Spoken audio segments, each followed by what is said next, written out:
오늘 본문 말씀 잠깐 읽고 시작하도록 하겠습니다. 오늘의 본문 말씀은 시편 19편 7절에서 14절 말씀입니다. 제가 봉독하겠습니다. 눈으로 함께 따라 읽으시면 좋을 것 같아요.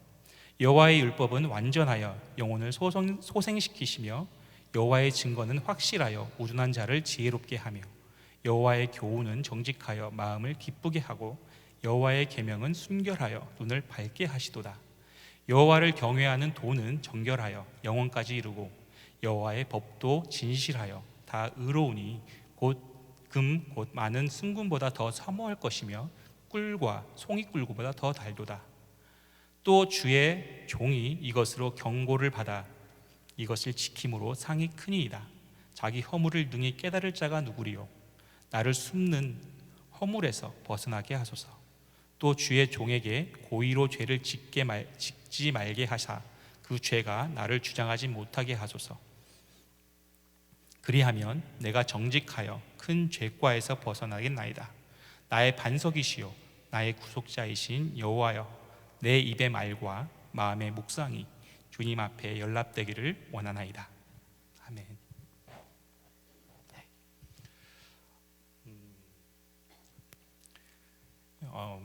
묵상은요, 우리의 삶 가운데 있어서 하나님과 나를 연결시켜주는, 하나님의 음성을 듣게 하고 또 하나님의 마음을 나로 하여금 경험하게 하는 하나의 방법이라고 할 수 있겠습니다. 하나님의 마음을 알 수 있는 것이죠. 사실 하나님의 음성을 듣는 방법은 굉장히 다양합니다. 하나님께서 말씀하신 이 성경을 통해서도 우리가 하나님의 음성을 들을 수 있지만, 또 주일날 설교하는 설교자의 말씀을 통해서, 또 우리가 말하는 어떤 텔레비 뉴스를 보면서도 우리가 하나님의 말씀을, 저는 음성을 들을 수 있다고 생각을 합니다. 또 많은 채널들이 있습니다. 또 영적인 지도자들, 또는 친구들, 또 부모님을 통해서 하나님의 음성을 들을 수 있습니다. 하지만 그 많은 채널을 통해서 하나님의 음성만 들리는 게 아니죠. 어떤 음성이 들리죠? 사단의 음성도 들릴 수 있습니다. 사단의 꼬임의 소리, 또 개인적인 생각들, 내 친구의 생각들, 경험들의 기반으로 한 그런 소리들이 들릴 수도 있죠. 그래서 우리는 이 묵상을 통해서 또 그런 말씀들, 음성들을 분별할 수 있는 능력도 생기기 마련입니다. 그래서 어떻게 보면 이 묵상 말씀은 우리에게 마음 가운데 하나님의 묵상을 통해서 그런 하나님의 은혜, 또 하나님의 음성을 우리의 마음 가운데 심어주십니다. 그런데 지난주에 제가 말씀드렸듯이 그런 것들을 잘하지 못하게 하는 친구들이 있습니다. 아이들이 있죠. 정말 그 친구들의 어떤 생각은 따라갈 수 없는 것 같아요. 정말 어떤 중에서 사단들이 그 우리의 마음 가운데 숨겨진 은혜들을 빼앗아 가려고 호시탐탐 노리고 있어요. 그래서 우리가 잠시 마음을 놓으면, 잠시 한눈을 팔면 어느새 와서 우리의 마음 가운데 심겨진 그 하나님의 말씀, 하나님의 은혜, 것들을 송두리째 뽑아가고 마는 것이죠. 그러면 우리는 언제 은혜를 받았냐는 듯이 한 일주일 정도 지나면 다시 원래 상태로 돌아가게 되곤 합니다. 그렇게 본다면 사실 이 묵상을 한다는 것은 영적 전쟁이라고 말할 수 있어요. 정말로 치열하게 일어나는 영적 전쟁터다라고 말할 수 있습니다. 사단들은요, 헬라어로 얘기하면 디아볼로스라고 얘기합니다. 헬라어로 디아볼로스라고 얘기하는데 이 단어는 저에게 굉장히 큰 의미가 있는 단어예요. 왜냐하면 제가 군대를 제대하고 가장 좋아했던 게임 이름 중에 하나예요. 디아블로라는 게임이 있는데요, 제가 거기에 거의 반 미쳐있는 상태였었어요. 그래서 게임 중독자의 마음을 참 잘 압니다. 자려고 누우면 천장에 막 게임창으로 변해요. 그리고 옷을 갈아입으면 제가 막 갑옷으로 갈아입고 있어요. 제 상상에 그 정도로 게임을 좋아했습니다. 게임방을 가면요, 게임방 아저씨가 저를 싫어했어요. 왜냐하면 밤새도록 게임을 하거든요. 그러니까 아저씨가 사장님이 보기에 죽을 것 같은 거예요. 얘가 게임하다가 얘 곧 죽겠다. 그래서 별로 안 좋아했어요. 그래서 와서 게임을 하다가 사장님이 야, 너 돈 안 받을 테니까 집에 가. 막 이 정도였었어요. 그 정도로 좋아했던 게임 중에 하나가 이름이 디아블로라는 게임입니다. 근데 이 사단의 이 헬라어 이름인 디아블로는 어떤 뜻이 있냐면 중상모략하는 자라는 뜻이 있습니다. 거짓말하는 자, 또 수군거리는 자라고 그렇게 해석을 합니다. 우리는 하나님께 은혜를 받고 또 신앙생활을 하면서 믿음을 키워가는 그런 상태에 있는 것이죠. 어디까지요?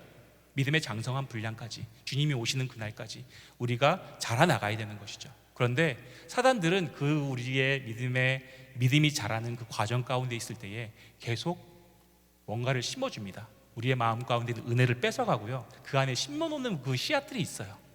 그게 뭔지 아세요? 의심입니다. 의심. 하나님의 성품을 의심하게 합니다. 하나님의 존재를 의심하게 해요. 내 옆에 있는 지체를 의심하게 합니다. 뭘로요? 없는 말로 중상모략하는 거죠. 비방하게 합니다. 속이게 만들어요.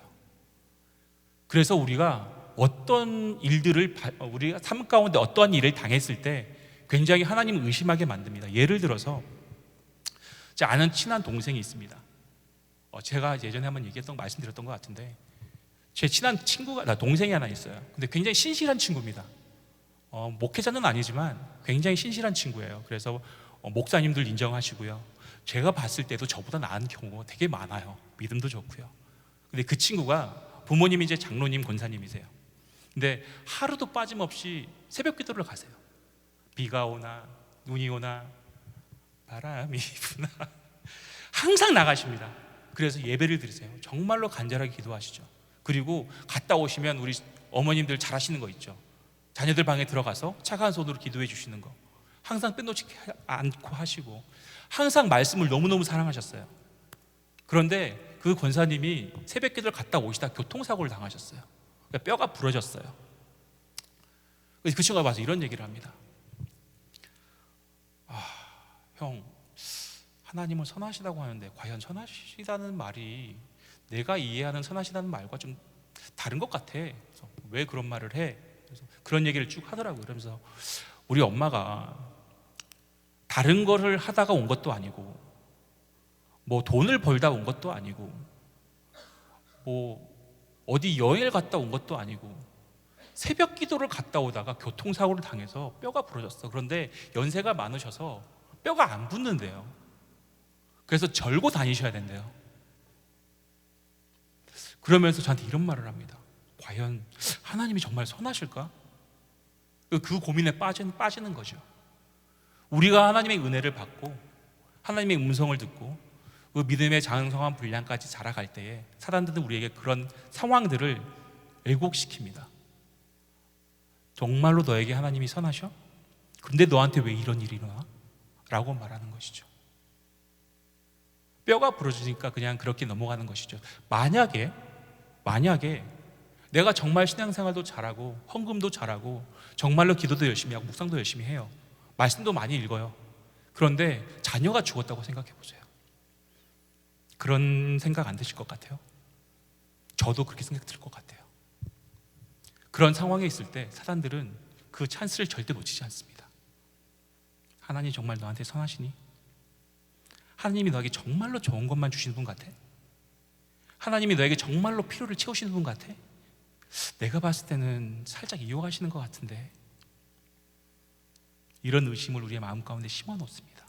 그것들을 우리 마음 가운데 몰아내지 않으면 그게 뿌리를 내리고 자라요. 그 마음이, 의심의 마음이 뿌리를 내리고 자랍니다. 그래서 잠언은 이렇게 말씀하세요. 잠언 3장 4절 말씀입니다.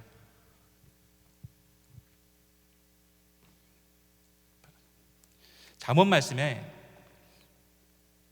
마음을 지키라라고 말씀하십니다. 그 무엇보다도 너의 마음을 지키라. 생명의 근원이 거기서 나오기 때문에 너의 마음을 지키라라고 말씀하십니다. 하나님께서 우리에게 그런 말씀을 주셨을 때, 음성을 주셨을 때, 은혜를 주셨을 때 그 마음을 지키는 것을 우리가 정말로 피 흘리기까지 싸우면서 지켜야 한다는 것이죠. 몸부림치셔야 한다는 것입니다. 그래서 그 주님께서 주신 그 놀라운 은혜를 잃어버리지 않도록, 정말로 내가 만난 그 하나님의 그 첫사랑을 잃어버리지 않도록 몸부림치며 싸워야 한다는 것이죠. 이런 면에서 본다면 묵상은 우리에게 참 많은 것들을, 풍요로운 것들을 가져다 줍니다. 우리 예레미야 말씀을 잠깐 보겠습니다. 예레미야 23장 29절 말씀입니다. 여호와의 말씀이라 내 말이 불 같지 아니하냐, 바위를 쳐서 부스러뜨리는 방망이 같지 아니하냐라고 말씀하십니다. 하나님의 말씀은 뭐 같다고요? 불 같다고 말씀하십니다. 불은 뭐죠? 다 태웁니다. 금을 재련할 때도 뜨거운 불을 통해서 순금을 취하게 되죠. 방망이 같다고 말씀하십니다. 딱딱하고 굳어져 있는 그 바위, 그 마음을 쳐서 깨뜨리는 방망이와 같다고 말씀하십니다. 우리는 이 묵상을 하면서 우리의 딱딱하게 굳어진 마음들을 하나님의 말씀으로 부숴야 합니다. 우리 마음 가운데 있는 죄들을 성령이 주는 불로 태워야 한다는 것이죠. 우리는 사물을 보고 또 어떠한 상황을 이해하고 해석할 때 우리의 경험을 기반으로 해석을 하게 되죠. 그게 굳어지면 우리가 세상을 해석하는 세계관이 됩니다. 그래서 그 세계관을 통해서 나의 생각을 통해서 나의 경험을 통해서 세상을 해석하기 시작하죠. 그것들 바라보기 시작하죠. 그리고 판단하기 시작합니다. 그리고 무엇이 좋은지 잘 우리가 곰곰이 생각해서 가장 좋은 것을 선택합니다. 그런데 대부분 보면 우리가 선택한 그 경험들이 성경에 기반된 것이 아니라 대부분 보면 우리의 경험에 기반이 된다는 것이죠. 그래서 하나님은 이 묵상 말씀을 통해서 하나님의 말씀, 이 말씀을 통해서 우리의 그 세계관을 깨뜨리기 원합니다. 굳어져 있는 딱딱한 마음을 깨뜨리기 원하시는 것이죠. 하나님에 대한 오해를 깨뜨리고 싶어 하시는 거예요. 저는 하나님에 대한 오해가 굉장히 심했습니다. 제가 설교 시간에도 말씀드렸지만 저는 아버지의 사랑을 이렇게 많이 받고 자란 사람은 아닙니다. 아버지가 가정을 많이 방치하셨어요. 그리고 자녀들에게도 신경을 많이 쓰지 않으셨습니다. 그래서 아버지에 대한 사랑을 생각할 때 크게 와닿는 게 없어요. 근데 이게 우리 육신의 아버지에게만 그렇게 생각하는 것이 아니라 제가 우리 육신의 아버지를 통해서 투영해서 하나님을 보고 있는 모습을 많이 발견했습니다. 하나님이 너를 사랑하셔, 하나님은 사랑이야 라고 말하는데 그냥 그래, 하나님은 사랑이지, 그냥 암기하고 있는 거죠. 그 사랑을 못 느끼기가 굉장히 힘들어요. 그래서 저는 이 과정을 굉장히 오래 겪었습니다. 거의 한 10년 걸린 것 같아요. 하나님은 사랑이다라는 그 한 구절을 내 삶 가운데 이해하고 정말로 경험하기 위해서 한 10년이 걸린 것 같아요. 그 하나님이 사랑이다라는 그 말이 내 마음을 움직이게 하는 그 시간이 한 10년 정도 걸린 것 같아요. 그래서 여러분 아버지 많이 계시죠? 손자, 손녀, 할아버지도 계십니다. 여러분 자녀들에게 하나님의 모습을, 하나님의 성품을 자녀들에게 보여주시길 바라요. 자녀들이 한번 그 아버지에 대한 잘못된 인식이 자녀에게 엄청난 영향을 끼칩니다. 그리고 하나님을 바라보게 하고 하나님을 오해하게 하고 하나님을 어떤 고정관념을 가지고 바라보게 하는 원인이 되기도 해요. 그래서 저는 저희 자녀들에게 굉장히 고민을 많이 해요.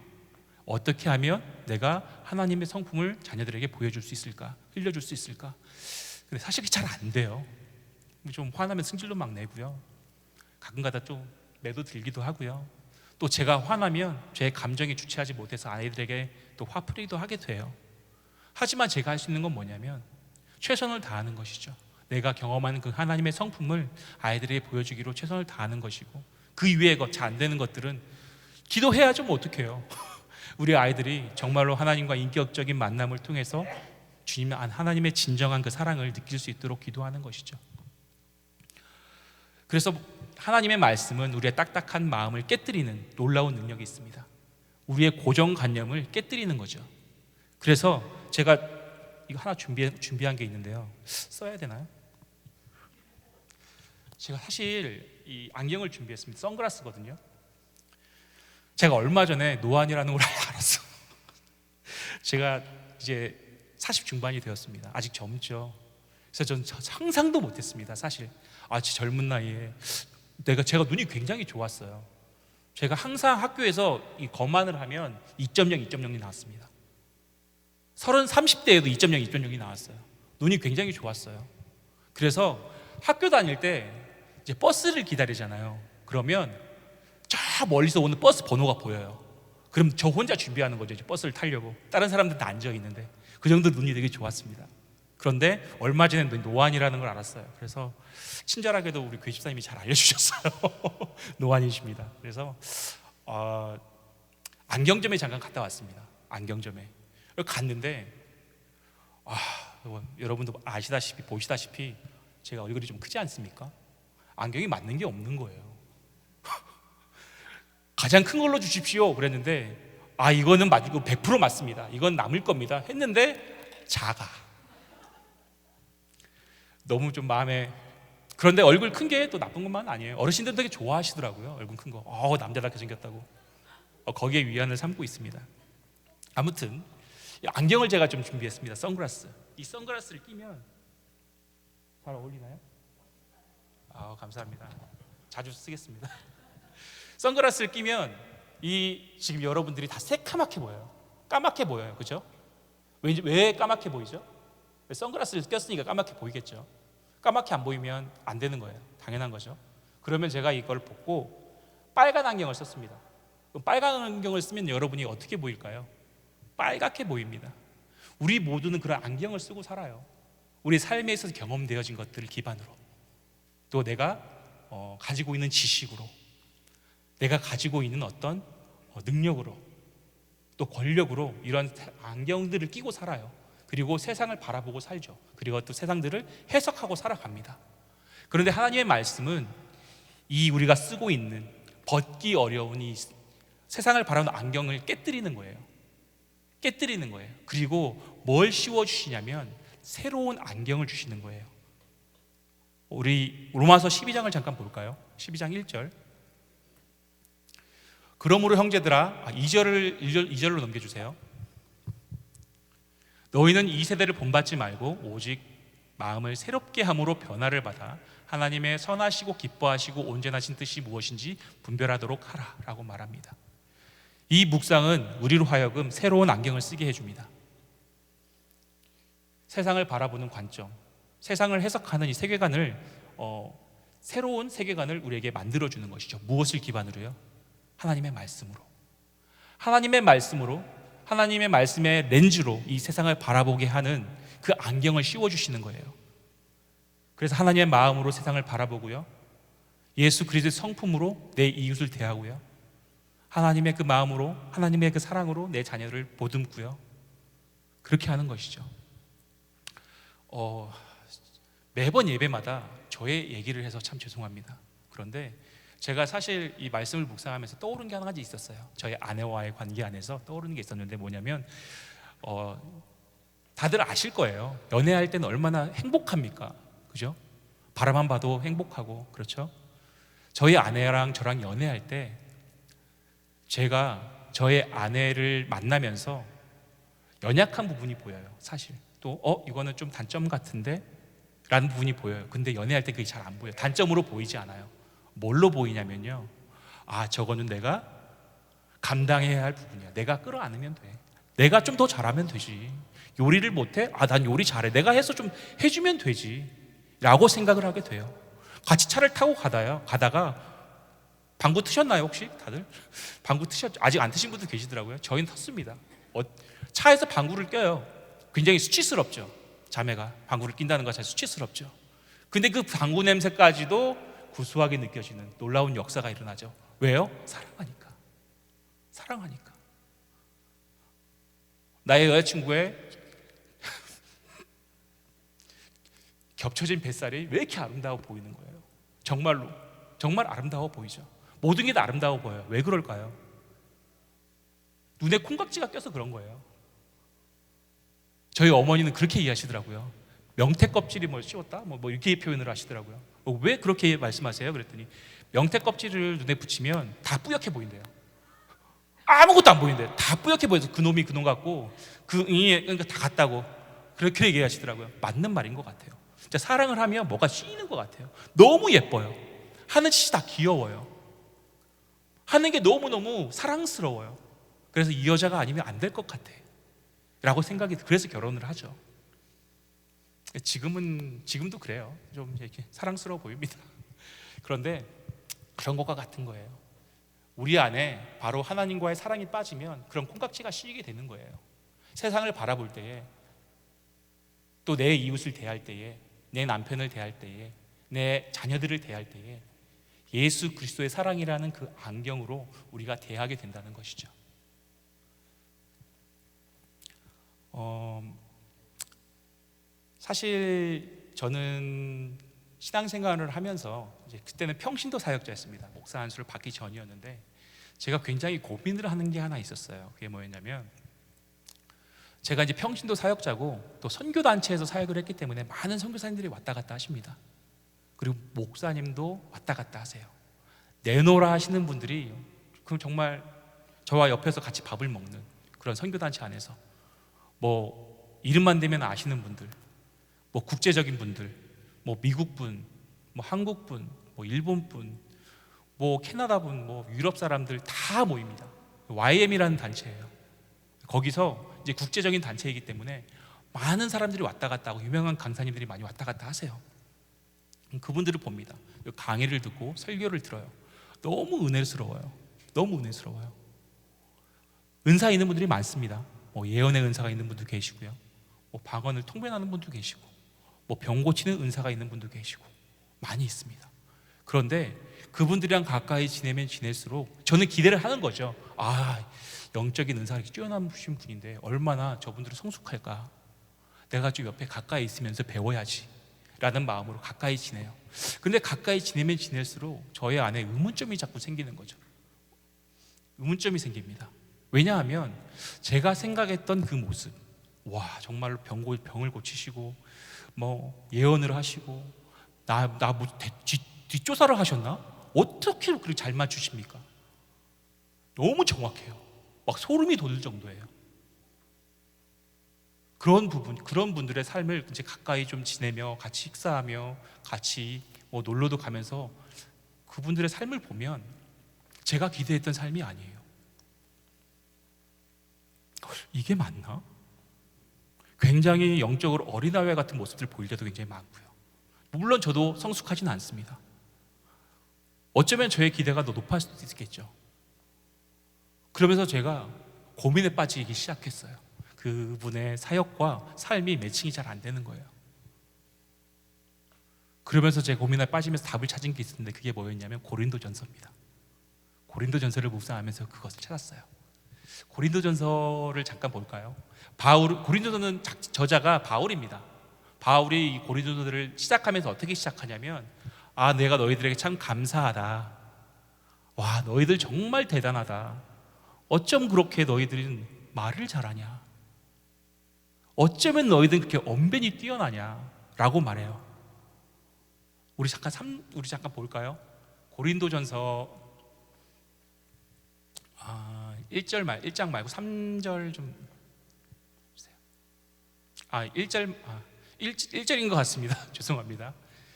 그리스도 예수 안에 너희에게 주신 하나님의 은혜로 말미암아 내가 너희를 위하여 항상 하나님께 감사하노니. 그래서 감사의 이유가 뒤에 나옵니다. 이는 너희가 그 안에서 모든 일, 곧 모든 언변과 모든 지식의 풍부함으로. 다음 장 넘겨주세요. 다음 절 7절. 너희가 모든 은사의 부족함이 없이 우리 주 예수 그리스도의 나타내심을 기다림이니라 라고 말합니다. 이게 뭐냐면 감사한 이유가 나오죠. 너의 언변이 뛰어나. 말을 너무 잘해요. 모두 다. 그래서 목사님, 뭐 전도사님 뿐만이 아니라 일반 성도님들도 막 설교를 너무 잘하시는 거야. 말을 너무 잘해요. 조리 있게. 어린이들도 너무 말을 잘해요. 번지르르하게. 그런데 말만 잘하는 게 아니에요. 말만 잘하면 어떻죠? 좀 믿음이 안 가죠. 신뢰가 안 갑니다. 야, 말을 너무 잘하는데? 뭐 약장수 같은데? 약간 이런 느낌이 들어요. 그런데 말만 잘하는 게 아니고 뭐도 있다고요? 지식도 있대요. 이 지식은 무엇을 얘기하는 걸까요? 우리가 관심 있는 주식 뭐 이런 걸까요? 뭐 투자, 부동산 이런 걸까요? 아니에요. 이때는 이제 신약 시대잖아요. 신약 시대니까 아마 제가 봤을 때 구약을 의미하겠죠. 성경적인 지식이 해박해요. 너무 뛰어나요. 구절을 물어보면 막 입이 줄줄줄 나와요. 이게 무슨 뜻이야? 하고 막 얘기해요. 지식이 너무 뛰어나요. 그러니까 언변도 뛰어나고 설교도 너무 잘하고 지식도 뛰어납니다. 그것뿐만이 아니에요. 7절에 보면 온갖 은사가 다 교회에 있대요. 온갖 은사가. 그래서 손만 얹으면 막 사람들이 귀신이 쫓아나가고 막 질병이 낫고 막 여기서 예배하면서 막 여기서 방언을 하면 여기서 막 방언 통변을 하고 난리가 난대요. 그렇게 은사가 충만한 교회가 고린도 교회입니다. 그런데 바울은 이 고린도 교회를 보면서 이렇게 말해요. 3장에 보면 이렇게 말씀하고 계십니다. 형제들아, 내가 신령한 자들을 대함과 같이 너희에게 말할 수 없어서 육신에 속한 자, 곧 그리스도 안에서 어린아이들을 대함과 같이 하노라. 내가 너희를 젖으로 먹이고 밥으로 아니하였느니 이는 너희가 감당하지 못하였음이거니와 지금도 못하리라 라고 말해요. 그러니까 바울은 고린도 교회 사람들에게 그렇게 얘기하고 있는 거예요. 정말 너희들이 그런 뛰어난 은사들, 가르치는 은사, 지식, 언변, 방언 통변, 예언, 병고침, 엄청나게 뛰어난 은사가 있어. 그런데 나는 너희를 어린아이로 본다라는 거예요. 영적인 어린아이, 아직까지 자라지 못한 젖먹이로 본다는 거죠. 내가 너희를 좀 장성한 그리스도인으로 보고 싶은데, 내가 너희들을 보면 정말로 좀 그리스도인이 됐고 이제 하나님 앞에서 계속 자라나가는 좀 청년의 시대, 청년이 아니더라도 청소년의 시대로 좀 보고 싶은데, 내가 너희들을 보았을 때에 그게 아니라 지금 너무 어린아이와 같은 영적인 상태야 라고 얘기하는 거예요. 좀 뭔가 안 맞지 않으세요? 엄청난 은사가 막 교회에서 일어나는데요, 막 병고침이 일어나는데요, 좀 안 맞습니다. 이제 고민을 많이 했어요. 그래서 얻은 결론이 뭐였냐면, 은사는 하나님이 거저 주시는 겁니다. 우리에게. 왜? 우리의 몸된 교회를 덕을 세우기 위해서 우리에게 각자에 맞는 은사들을 거저 주시는 거예요. 선물로 주시는 거죠. 영적인 어떤 성장과는 관계가 없습니다. 그리스도의 몸된 교회를 세우기 위해서 하나님께서 이 사람에게는 방언의 은사, 이 사람에게는 분별의 은사, 영분별의 은사, 이 사람은 병 고치는 은사, 저 사람은 가르치는 은사, 저 사람은 지식의 은사, 골고루 나눠주시는 거죠. 왜냐하면 하나님의 몸된 교회를 세우기 위해서라고 말하는 거죠. 그래서 우리가 생각할 때 영적인 그 성장과 영적인 척도와 또 이 은사와는 좀 별개로 생각을 해야 된다라는 것이죠. 그렇다라고 한다면 우리 고린도서 3장에 이렇게 얘기합니다. 제가 잠깐 말씀이 없는 것 같아서 제가 읽어드릴게요.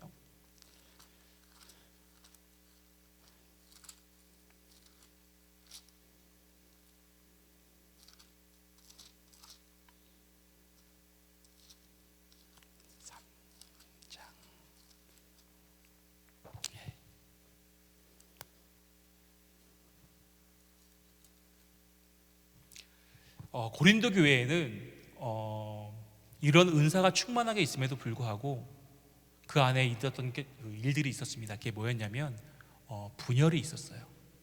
분열, 옳고 그름을 따지는 거죠, 교회 안에서.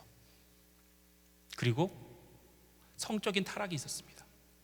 그럼에도 불구하고 그 안에 그런 영적인 은사들이 일어나고 있는 거죠. 오늘날에도 마찬가지인 것 같아요. 교회 안에 엄청난 분열이 일어나죠. 우리가 성도와 성도의 사이에서 옳고 그름을 따지죠. 먼저 손대밀고 연약함을 덮기보다는 내가 생각하는 옳고 그름을 주장하기, 내가 생각하는 바른 길을 주장하는 것, 이런 것을 덕으로 생각해요. 왜냐하면 우리 교회는 올바로 가야 하기 때문이에요. 내가 생각하기에 교회가 이상한 데로 가고 있어요. 그러면 당연히 누구라도 올바른 길로 가기 위해서 노력하겠죠. 사람들에게 나의 생각을 이야기하겠죠. 오늘날의 교회도 그런 모습이 많이 있는 것 같아요. 그런데 바울은 뭐라고 말하냐면, 그런 은사가 충만하더라도, 병고침이 일어나더라도, 오늘 만약에 점심을 먹고 오셨어요. 밖에 여기 우리 저희 점심 먹잖아요. 점심 먹고 딱 왔는데 강대상이 여기로 한 2m 옮겨져 있어요. 반이 잘려 있어. 갑자기 이런 놀라운 일이 일어났어요. 그런데 한 청년이 나오면서, 이거 제가 했어요. 기도해서 옮겼어요. 다시 이쪽으로 좀 옮겨드릴까요? 제가 기도하면 될 것 같은데, 이렇게 얘기해요. 얼마나 놀라운 은사입니까? 그런데도 불구하고 바울은 뭐라고 얘기하냐면, 이게 없으면, 이 한 가지가 없으면 울기는 꽹과리와 같다고 말합니다. 시끄러운, 듣기 싫은 그런 소리와 같다고 얘기해요. 그게 무엇이냐면 사랑이라고 얘기합니다. 아무리 교회에 은사가 넘치고 아무리 교회에 놀라운 병고침의 일이 일어나고 이런다 할지라도 사랑이 없으면 말짱 도루묵이라는 거예요. 말짱 도루묵. 아무것도 아니라는 거예요. 울리는 꽹과리 아무 소용이 없다는 거죠. 고린도전서에 보면 그 사랑의 열매들이 이야기하고 있습니다. 13장입니다. 내가 사람의 방언과 천사의 말을 할지라도 사랑이 없으면 소리나는 구리와 울리는 꽹과리가 되고, 내가 예언하는 능력이 있어 모든 비밀과 모든 지식을 알고 또 산을 옮길 만한 모든 믿음이 있을지라도 사랑이 없으면 내가 아무것도 아니요, 내가 내게 있는 모든 것을 구제하고 또 내 몸을 불사르게 내줄지라도 사랑이 없으면 내게 아무 유익이 없다라고 말씀하십니다. 놀라운 사랑 아닙니까? 나를 불사지르게 내준대요. 내 모든 돈을 다 준대요. 그래도 사랑이 없으면 아무런 소용이 없대요. 그럼 사랑은 뭘까요? 밑에 구절에 나옵니다. 사랑은 오래 참고, 사랑은 온유하며 시기하지 아니하며, 사랑은 자랑하지 아니하며 교만하지 아니하며 무례히 행치 아니하며 자기의 유익을 구하지 아니하며 성내지 아니하며 악한 것을 생각하지 아니하며 불의를 기뻐하지 아니하며 진리와 함께 기뻐하고 모든 것을 참으며 모든 것을 믿으며 모든 것을 바라며 모든 것을 견디느니라. 다시 한번 읽어드릴까요? 한번 이게 뭘 의미하는지 한번 생각해 보세요.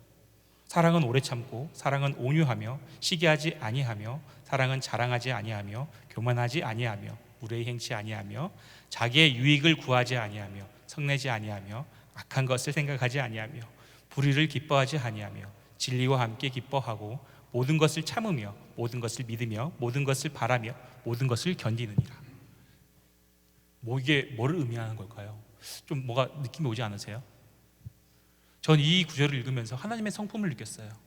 하나님의 성품, 예수님의 성품. 그런데 예수님의 성품은요, 여기서만 나오는 게 아니에요. 갈라디아에서도 5장에도 나옵니다. 그건 갈라디아 5장 한번 볼까요?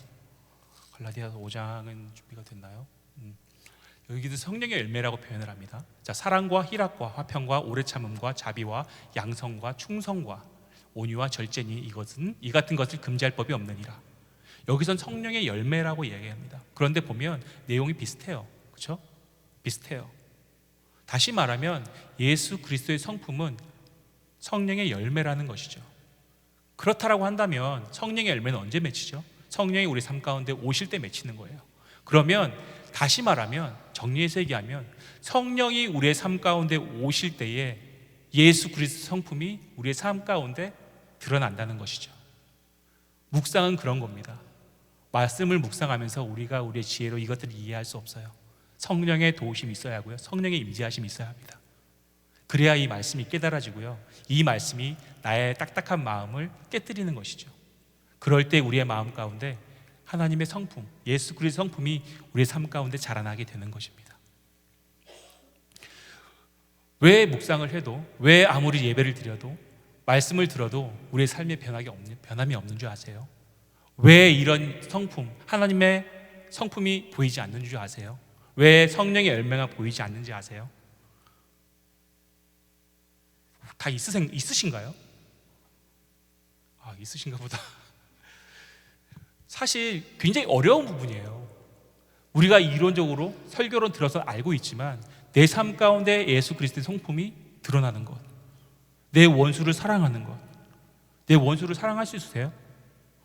우리는 솔직히 그렇잖아요. 내 뺨을 때리면 난 2대를 때려줘야 속이 좀 후련하잖아요, 솔직히. 그런데 뺨을 때리면 오른뺨을 때리면 왼뺨도 돌려대야 돼요. 속옷을 달라고 그것도 벗어주고 그렇게 살을 해요. 이게 되냐고요? 안 되잖아요. 왜 안 되는 줄 아세요? 우린 잘 알아요. 성령의 도우심이 있어야 하고요, 묵상 말씀을 통해서 나의 세계관을 바꿔야 하고요, 나의 마음을 바뀌어야 되고요. 잘 알고 있는데 잘 안 되죠. 그거 왜 그런 줄 아세요?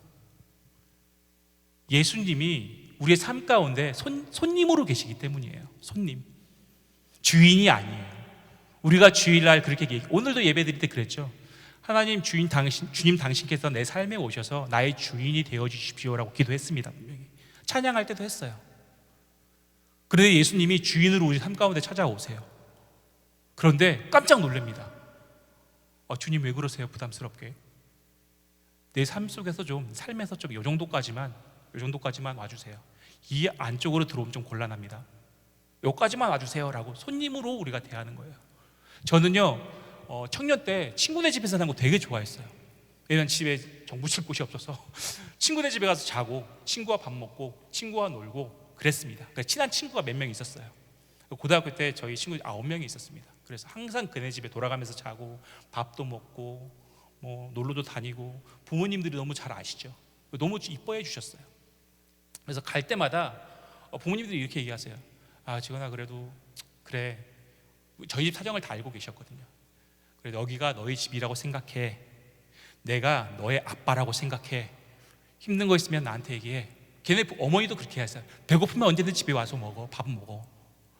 잘 때 언제든지 와. 우리 집은 항상 너에게 열려 있어. 이렇게 얘기를 하십니다. 너무 감사한 일이죠. 너무 감사하죠. 제가 진짜 우리 집처럼 한번 해볼까요? 가서 배고프면 냉장고 문 열고 요리해서 먹고, 돈 떨어지면 가가지고 부모님한테 걔네 부모님 용돈 좀 달라고 하고, 그 정도는 되겠죠. 밤 2시 반에, 새벽 2시 반에 막 초인종을 누릅니다. 들어가서 옷 다 벗고 샤워. 저는 참고로 샤워할 때 옷 다 벗고 들어가 샤워해요. 몸이 이게 좀 땀이 많아가지고 좀 말리는 걸 좋아하거든요. 거실에서 옷 다 벗고 화장실에 샤워하고 알몸으로 나와서 거실에서 옷 입고, 그렇게 한번 해볼까요? 되나요? 안 돼요. 부모님이 그렇게 이해하시는 거죠. 안쓰러우니까 편하게 지내. 갈 곳 없으면 와서 이렇게 있어. 여전히 저는 손님의 자리예요. 제가 주인의 자리로 가면 얼마나 불편하시겠어요. 그렇죠? 제가 새벽에 가가지고 이 방문 열어보고 저 방문 열어보고 이 서랍에는 뭐가 있나 다 열어보고, 솔직히 제가 주인이면 못할 게 뭐가 있겠습니까? 다 할 수 있는 거 아니에요? 그렇잖아요. 텔레비도 틀어서 텔레비도 보고, 냉장고에서 배고프면 반찬도 다 꺼내 먹고, 서랍도 열어서 뭐가 있나 확인해보고 할 수 있잖아요. 이게 우리의 모습입니다. 우리는 예수님을 우리의 삶의 주인으로 매일매일 초청해요. 와서 내 삶을 다스려 주십시오. 나의 주인이 되어 주십시오. 통치자가 되어 주세요 라고 얘기를 하죠. 그래, 진짜 오셔서 우리에게 주인이 되시려고 하면, 우리의 삶을 다스리려고 하면, 주님 여기까지 조금만 뒤로 물러다 주세요. 여기는 들어오지 않으셨으면 좋겠어요. 아직 준비가 안 됐습니다. 제가 준비가 안 됐어요 라고 얘기해요. 여전히 우리는 하나님을, 예수님을 우리의 삶 가운데 손님으로 생각하고 있는 경우가 되게 많아요. 주님이 우리의 삶의 주인이 되지 않으면 이런 역사는 일어나지 않습니다. 나의 삶에 오셔서 나의 마음에 있는 방의 문을 여시고 내 마음에 있는 곳곳을 열어보시고, 주님께서 정말로 내 삶의 주인이 되시고 내 삶의 모든 한 절 한 절 가운데 관여하시는 그 주인의 자리에 하나님을 모셔놓지 않으면 우리의 삶 가운데 이러한 역사는 일어나기 힘듭니다. 한번 생각해 보셨으면 좋겠어요. 여러분의 삶 가운데는 예수님이 손님이신가요? 주인이신가요? 정말로 우리가 그리스도인으로서 심각하게 고민하고 고뇌해 봐야 할 문제라고 저는 생각을 합니다.